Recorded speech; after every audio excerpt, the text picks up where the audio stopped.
Hello, and welcome to this week's episode of Housing for Good. I'm Karolyn. And I'm Chris. All right, Chris, what do you got for news this time? So I have Brush Up Mac on the for news today. We have, I felt like we had a very successful Brush Up Mac. How many volunteers do you think we had this year, Karolyn? Ooh. A couple hundred? Was there? Oh, yeah, at least a couple hundred. Because I know of a church and one industry business that brought in over 100 between those two alone. Yeah, so, one was 60. Yeah. And one was 40. And what church was that? That was Freedom Chapel. Yeah, that was really awesome. Yeah. You know, they've been really good about coming every single year and being a part of that. Well, and they come and they take 5 or 6 houses. Yeah, it's pretty awesome. And then Pfizer, they had 40? Pfizer had 65-ish volunteers. Wow. And they worked on 8 houses for us. Oh, we were able to do a total of 30 houses this year. That's amazing. It wasn't on one day because they worked on different days, but that was incredible. I don't think people realize that Brush Up Mac's been around for almost 20 years. We were trying to figure that out. Barney Hoffman and I were part of the very beginning, and we're like, was this been 20? I don't know. We're going to pretend like it wasn't, and we're going to celebrate it next year because we can't remember exactly when it started. We've just been doing it for so long, and we didn't originate it, although several of us on the board were actually part of the original Brush Up Mac, and then McPherson Housing Coalition at one point stepped in and took over. Yeah. Because it made more sense. I mean, that's what we do. So anyway, it's been it was a great event. We helped, oh my goodness. I don't know, how many loads did we take to the dump? I don't know, but it was 30 houses that everybody worked at. And so I know Carrie and I think we hauled 4 truck and trailer loads to the solid waste. And I know that you and your husband did a few loads. Yeah, and Kip and I did several loads. I have no idea. Like Pfizer hauled their own stuff away. Right. Derek and Tori, I don't remember how many they had. I know. They just had a trailer. They don't have a truck, but they had a trailer, and they took a lot of loads. So between the 6 of us, we really were able to get all that stuff to the dump, but it was a lot. Well, and then I know following up, Ron and Carrie went out again, and they took stuff to the dump on Monday. So thank goodness you have that giant trailer, right? I know. That was pretty awesome. But anyway, so thank you to the people who participated, and we hope we made a difference in the lives of all the families that we were able to help. Yeah, we've already gotten a couple of thank you cards, which we never ask for, but it's nice to get that in their own words, in their own handwriting about how they were helped. So, and I love the fact that the one lady, I don't remember her name, but she's 102. Is she 102? She's 103. Oh, 103. And I'm her wrong. name is Connie Ketterman, and I got to go give her a hug. So, brother. I know. I know. But that's what makes Brush Up Mac so special. Is the relationship that not only us at McPherson Housing Coalition have with the folks that we've helped year after year, but also the volunteers in these different teams that come back and say, hey, we want this person or we want that person. We were there last year or this is our 5th year or whatever. Yeah, that is pretty special. So the other news we had is we came last week. Was it last week or the week before? I don't even know. I'm so confused. We were at the summit. Yes. That was so much fun going to the summit. So that's a housing and homelessness conference that's put on every year. And they asked us to come and do our podcast live. So we did. Yeah. So you're probably hearing a lot of those now. Yeah, I know. That was really fun. The first episode of 3, People Talking, has been released. So there'll be subsequent ones. We have to put those out over a period of time because we want to keep the podcast short so people can listen to this on their way as they're driving to work or wherever they're headed. So you don't think they want to listen for an hour and a half? No. Even if I listen to a podcast that's an hour long, I'm breaking that baby up into 2 or 3 times. Know, right? So. We don't even listen to ourselves half the time, so there's that. But anyway, okay. So this is serious now. Yes. So we are going to resume our conversation with Kym Crupper. Kym is our case manager currently, and we were talking about Section 504 and IEPs and kind of just her experience walking through that situation because it's a very lengthy situation. So, and I have to say that I'm very frustrated about the whole situation myself. It's not even my child, but I'm very frustrated. So I'm ready to take whatever it is and march up there and do the thing. But I've been controlling myself because it's not my child. Yeah. Whatever consequences happen because of my behavior, Mm-hmm. I don't want to have on the child, right? Yeah. So I've been able to control myself, but it's frustrating as me as an advocate watching this whole thing play out. So we're going to hear from Kym about where we're at with that, because I think everybody's going to want to know, hey, what happened with that? Yes. Hi, I'm Kym. And there's not a whole lot to talk about here because there's not a whole lot changing. So you didn't get a 504. You have not gotten an IP. Nope. But you've gotten a few modifications for her. I got originally a few modifications for her in regards to a texture cushion seat so that she can wobble on it, right? And privacy folders for when she's quizzing so that she's not watching other people. Oh, they're getting done this fast, and she can't see a timer going, because I know that was a really big trigger for her. But since that first meeting, there hasn't been any changes to anything. I know this last meeting, everything went well. They told me that she's doing well in class, that she is getting all of her assignments turned in, and planner isn't always getting signed, which the planner's not always making it to me.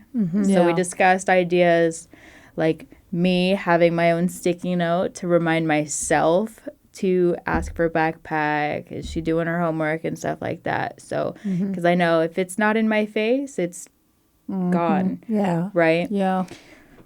So really, we haven't gotten very far. Now, the school year is almost over. So we started this in March. Now, it might have even been before March. You didn't even get a meeting until March. It was months. It was at least weeks before you got the meeting. So we started in February, had a meeting in March, and I actually attended that meeting. And I think I upset a few people, but that's okay. Honestly, I don't care.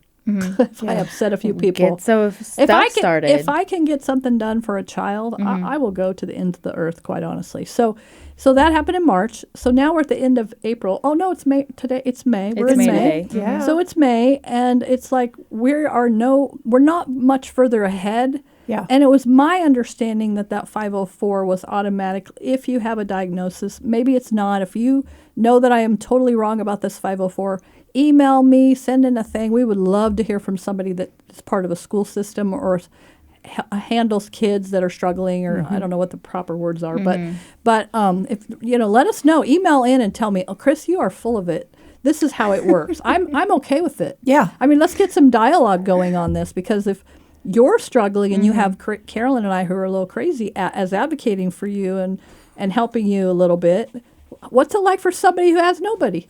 Right. Yeah. So anyways, that's just my thing. And it is difficult. And so if nothing happens between now and school getting out, then on day one, does this get picked up? Or what happens? Like, are you back at the starting point? So at the beginning if nothing changes now by the end of the school year, then the principal told me to reach out to the principal and the teacher that she's going to have next year, because there is a lot of change happening coming up. I know we've got a superintendent change. I know the principal of Lincoln's changing. Scarlett's going to start at Roosevelt. So then it's going to be a whole different system going on. However, the GEI that she has established right now with all of her modifications stays in her file, and that file follows her to wherever school she goes to. Sorry. Good. So, well, that at least that part's there, but it is frustrating, because wouldn't it be nice to go to a new school and have that all set up? Yeah. Right. And so the beginning of school is always stressful anyways. That's just my thoughts as a parent who had a child that really struggled. And anyways, okay, so let's move on to this reaching families. So how do we reach families without stable housing, phones, or internet? How does that even work? Well, that's a terribly good question, because I know we went over that last time. Is if they don't reach out, everybody doesn't always know that they are struggling with stuff. Yeah, and I think, sending notes home with kids, we all know sometimes that works and sometimes it doesn't. Sometimes it doesn't. But I know the one thing that we always tell folks when they're reaching out for housing situations is that if you send in a Section 8 housing application to Cowley County, because that's where the McPhersons are held at, if you change your number, if you change addresses before they reach out to you to give you that voucher, they're going to call you once. Right. And then after that, they're going to move your file to the bottom. They're going to kick you off the list. And they're going to go on to the next person. So we need for, I guess, our listeners to know that if you are unstable in any housing or support services or whatever, or you have a child that's struggling, if the appropriate agencies don't have contact information for you, that makes it really hard for them to do their job and can be highly frustrating for you. Mm-hmm. Okay, so how do we build trust with families who feel judged or disconnected in the work that we do? How would you say that we can build trust with people? Because I know that they want us to help them, but at the same time that, they have their walls up. They don't trust us. That's why a lot of times they don't always tell us the exact truth, or they make it sound some kind of way that isn't, it's swayed their way, like they did nothing wrong, which isn't always the case. Sometimes you do what you have to do based on survival, right? Yeah.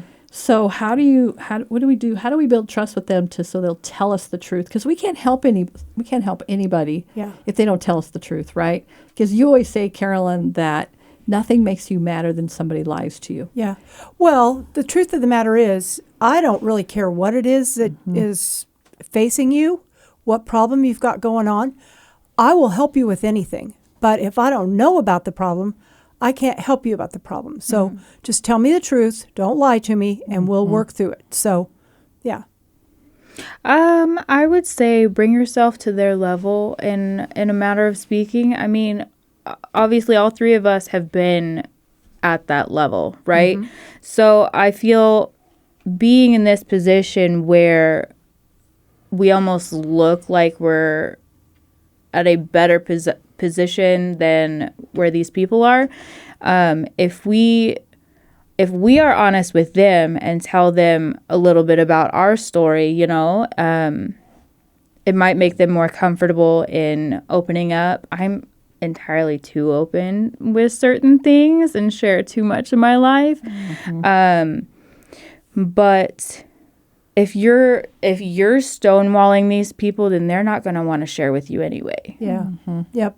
Good so point. There has to be a balance between, you can't be their friend because you have to have that professional level. Right. Yeah.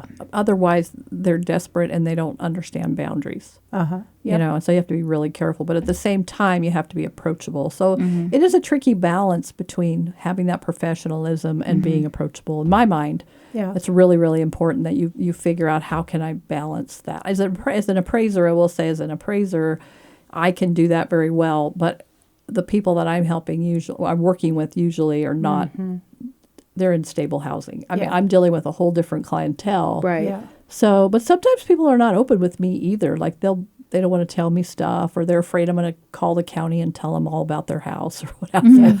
No, I don't do that. I promise. I don't call the county and tell on you. But, so they're not always open with me or not. But if you can just figure out that balance, it's going to make you a lot more successful in dealing with people, period.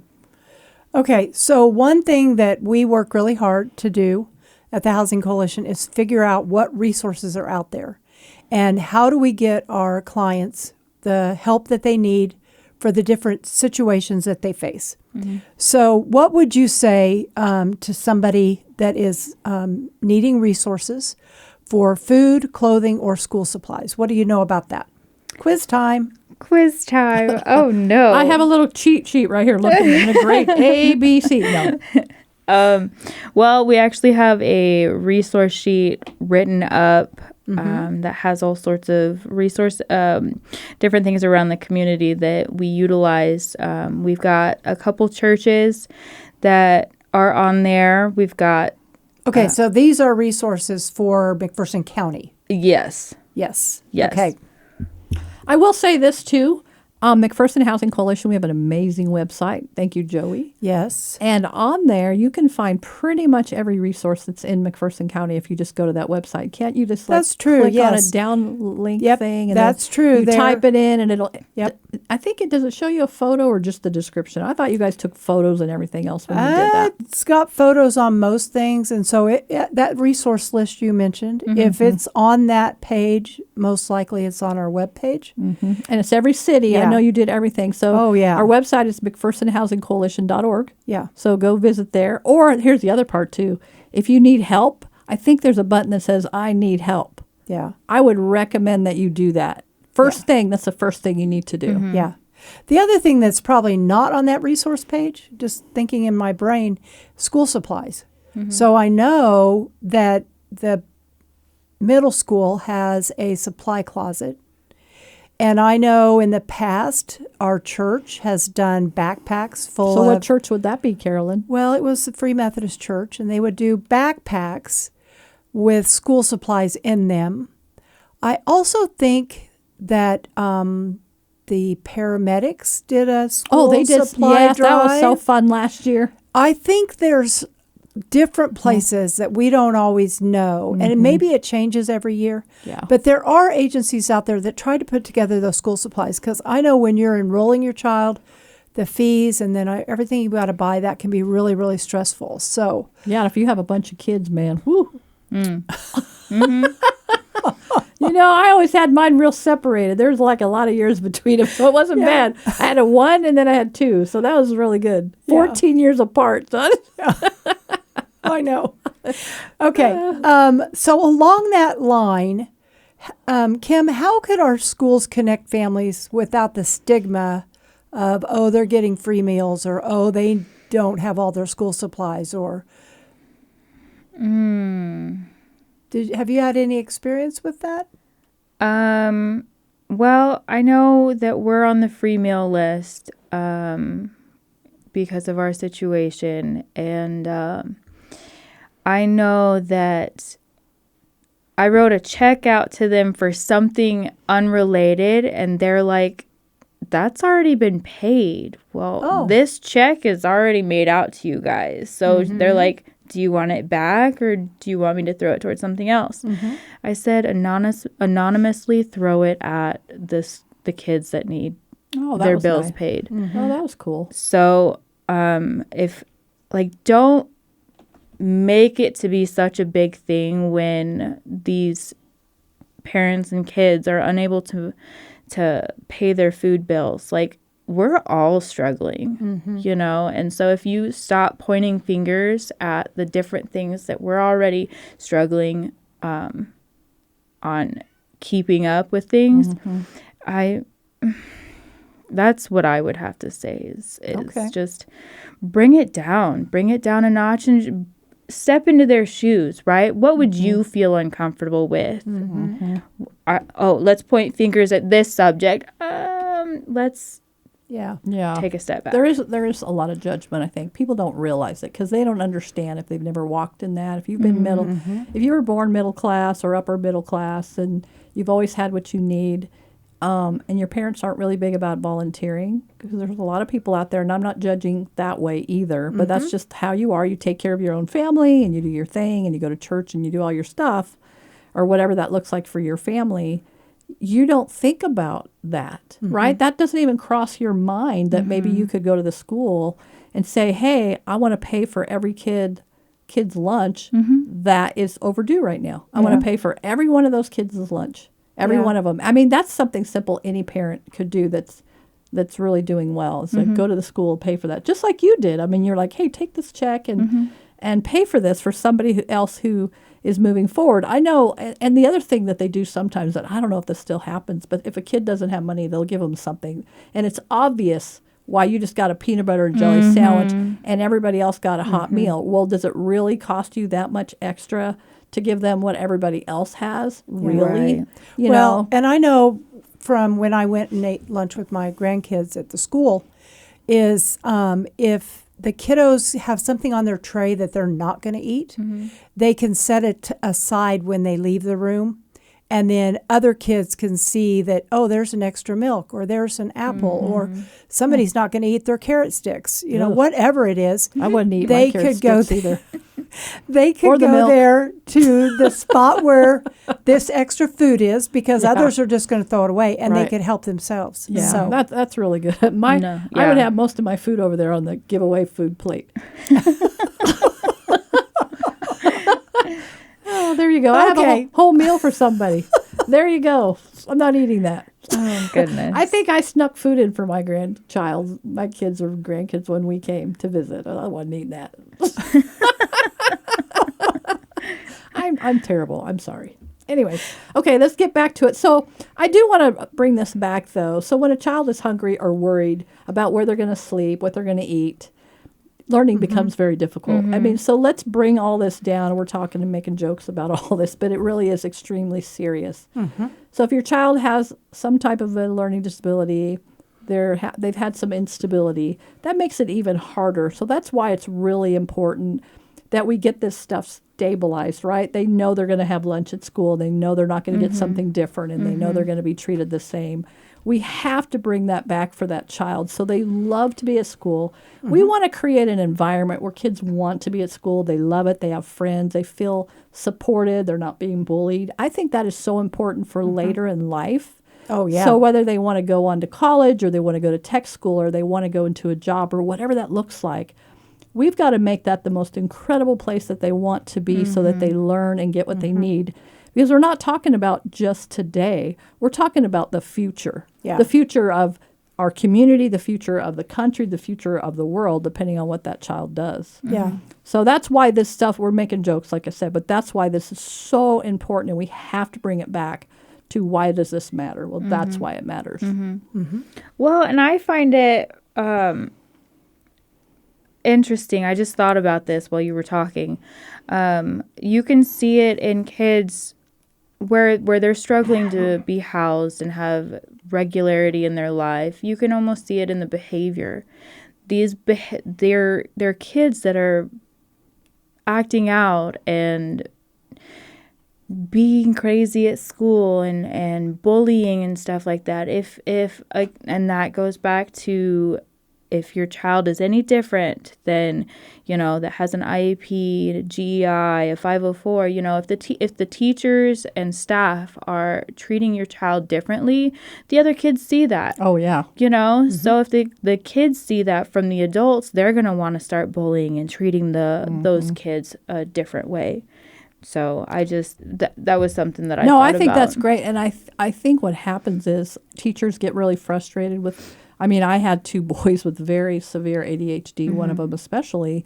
And so one of them is extremely frustrating. And the kids see that, right? They don't want that kid in their classroom. He's doing all kinds of crazy stuff. My other one was calmer, and he always managed to get the really good teachers who could understand and connect with him well. So he always did amazing.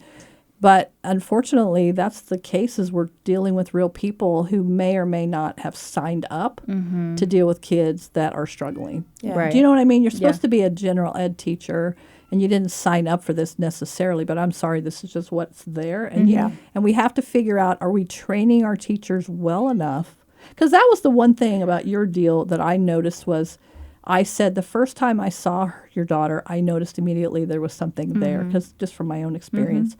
And she's like, oh, yeah, I saw it too. And I thought, oh, you saw it too. Why did you do nothing? Why did you not call the parent? Why did you not? Why did we do nothing? Why did it take us to go crazy for you to do what your job was? Well, and I'm finding it that not only this district, I've seen it in when we were living in Washington as well. We have some rigid teachers. There is no wiggle room. They were taught this way, and this is how they're teaching the kids, and they have a hard time with kids that have these disabilities and things. So I worked with a few wonderful teachers over there at Lincoln, and their flexibility, their ability to change their lesson plan just real quick. It was incredible to watch, and having these teachers that are so rigid that they're not paying attention to these kids at all. They have a lesson plan, and that's it. Yeah. Yeah. Yeah. So what would you say would be your very best advice for parents if they see their child struggling? What should they do tomorrow? What would be the first thing that you would have them do? Struggling in what, housing? No, struggling with school. The child is struggling. And then that means the parent is struggling because now you don't understand what's going on.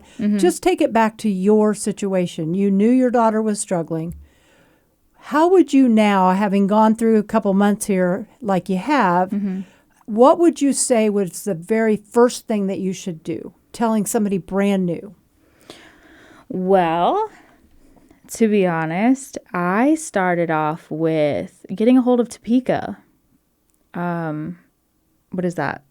Department of Education. Department of Education. Yeah, I got a hold of them back, I don't know, November-ish, and talked to them about what to do, how to pursue IEP 504, what. And they said, well, ask for an IEP meeting. Okay. Mind you, life got in the way, as I said before, and I didn't start pursuing it until February. But I would reach out to the Department of Education first off, so that you can get the information that you need. I know they said reach out to the principal, but then that would be strictly just to request the IEP meeting. Do not talk further. That was where my mistake was, is more conversations happened with the principal, and they're almost trying to talk me down from the meeting. Period. Ask for the meeting, get a date. Okay? So from there, have an advocate with you. I would definitely recommend it, because if you're a single parent like myself, you're so easily talked down to. So having an advocate there for you and your child, just to make sure that your child is getting, both of you are getting what is needed to further their education. So you feel like that, is there any place locally to go to get this ball rolling, or do you really feel like you almost need to educate yourself going into it about maybe what the options are? With so much change happening this summer, I'm not entirely sure how I feel about local stuff. I would for sure reach out to Topeka to start the process at this very moment. Mind you, in a few months, once everything settles down from all the change, it's very possible that we have a solid person in town to reach out to on starting that process. But for now, I would definitely reach out. And for our audience, it doesn't matter where you live, whatever state you're living in. So for us, it's the Kansas Department of Education. California would be the California Department of Education. So just Google that or chat it or whatever you use to look for things. And you should be able to find a website and a contact information. And they're very good about telling you, what you can do, how to start the process. I think as parents, we get really emotional sometimes. That's what was happening with you. I think you were getting too emotional. And so the principal was trying to react to your emotions. Right. And so that's what happens a lot of times. We get too emotional. My husband and I, when we go into an IEP meeting, he would write everything down, what we knew that we needed, and read it. So that I'm mouthy, so I usually did things. But he would read it, and then it really would freak him out, because he knew exactly what was allowed, what wasn't allowed, what our child needed, and he just wrote it all down. And you kind of did that when we went to that first meeting. And I just want to say that we have a great system here, and I know that teachers have to take on a lot, and they're expected to do things. So I don't want to think in any way that we're saying teachers are not doing their job in our district or anybody else's, because they are expected to do things now that maybe they weren't when we were growing up. Karolyn and I mostly, I don't know about you because you're younger than us, maybe Joey too. But anyways, so I just want to just put that out there. We are in no way, but we just want them to understand these are real things that are happening within our district. And I'm guessing across our nation and maybe internationally, where parents with who themselves have had some struggles and now their kids are struggling, and it's a fight to get what they need, or it's a misunderstanding, or whatever that looks like. So I just want to say that. So because I love teachers. I have several in my family. You know, my